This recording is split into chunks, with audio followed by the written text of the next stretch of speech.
जय श्री कृष्णा एवरीवन। देखिए, राधा अष्टमी का त्यौहार हमने बहुत अच्छे से मनाया। अब हम मनाएंगे राधा रानी की छठी।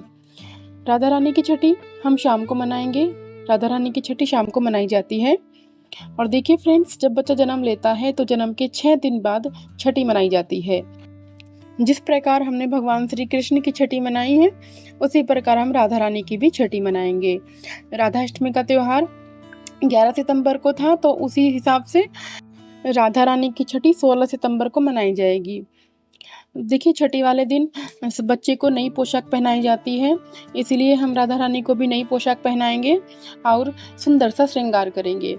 और यदि आपके पास में राधा रानी का विग्रह नहीं है, आपके पास में केवल लड्डू गोपाल है, तो लड्डू गोपाल को भी आप राधा रानी का स्वरूप दे सकते हैं, क्योंकि ये दोनों एक ही है, दोनों अलग अलग नहीं है।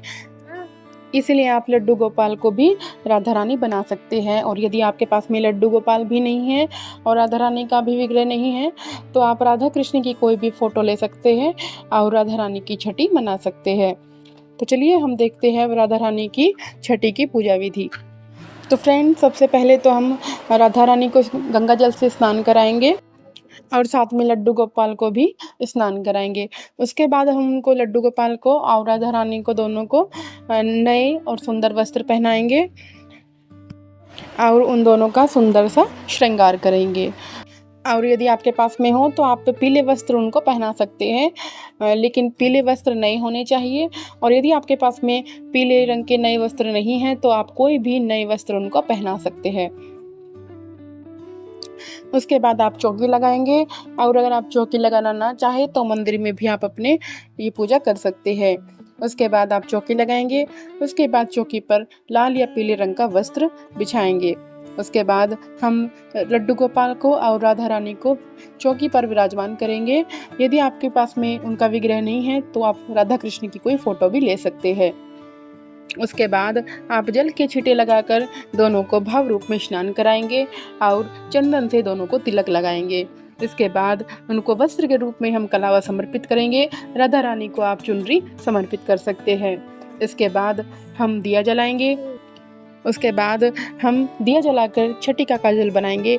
दिए के ऊपर हम एक चम्मच रखेंगे तो काजल तैयार हो जाएगा, और यह काजल हम राधा रानी की आँखों में और लड्डू गोपाल की आँखों में लगाएंगे। तो यह छठी का काजल कहलाता है। इसी तरीके से बच्चे को छठी का काजल लगाया जाता है। और अगर आप चाहें तो काजल, स्टिक वाला काजल आता है, तो आप उसे भी लगा सकते हैं, और एक डब्बी वाला काजल आता है, उसे भी आप यूज कर सकते हैं। उसके बाद हम आरती करेंगे, और आरती करने के बाद हम उनको भोग समर्पित करेंगे। भोग समर्पित करने के लिए आप कढ़ी चावल का भोग उनको समर्पित कर सकते हैं, और साथ में ऋतु फल भी समर्पित कर सकते हैं। देखिए, कुछ लोग 56 भोग भी राधा रानी को समर्पित करते हैं। अगर आप चाहें तो 56 भोग भी राधा रानी को समर्पित कर सकते हैं। और राधा रानी को दही अरवी बहुत प्रिय है, इसलिए दही अरवी भी आप राधा रानी को समर्पित कर सकते हैं। इसके बाद आप राधा रानी के ऊपर पैसे वार कर राधा रानी को समर्पित कर सकते हैं, और इन पैसों से आप राधा रानी के लिए या भगवान श्री कृष्ण के लिए, लड्डू गोपाल के लिए कोई भी सामान आप ले सकते हैं। इसके बाद आपको इस बात का ध्यान जरूर रखना है कि आपको भोग समर्पित करते समय तुलसी का उपयोग भी करना है। यानी भोग समर्पित करते समय आपको तुलसी को भी समर्पित करना है, क्योंकि राधा रानी और भगवान श्री कृष्ण तुलसी के बिना भोग स्वीकार नहीं करते हैं। इसीलिए राधा रानी और लड्डू गोपाल के भोग में तुलसी का पत्ता आपको जरूर रखना है। और इसके साथ ही यदि आप चाहें तो कीर्तन भी करवा सकते हैं। देखिए, जिस प्रकार भगवान श्री कृष्ण की छठी मनाई जाती है, ठीक उसी प्रकार राधा रानी जी की छठी भी मनाई जाती है। और देखिए, छठी वाले दिन व्रत नहीं किया जाता, बल्कि यह एक उत्सव की तरह मनाया जाता है। और देखिए फ्रेंड्स, मैं आपको फिर से बता देती हूँ कि राधा रानी की छठी इस बार 16 सितंबर को मनाई जाएगी, और छठी शाम के समय मनाई जाती है। तो फ्रेंड्स, आपको ये छोटी सी वीडियो कैसी लगी तो कमेंट करके ज़रूर बताना।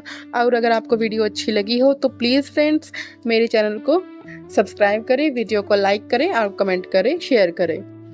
तो अब मिलते हैं नेक्स्ट वीडियो में। जय श्री कृष्ण, राधे राधे।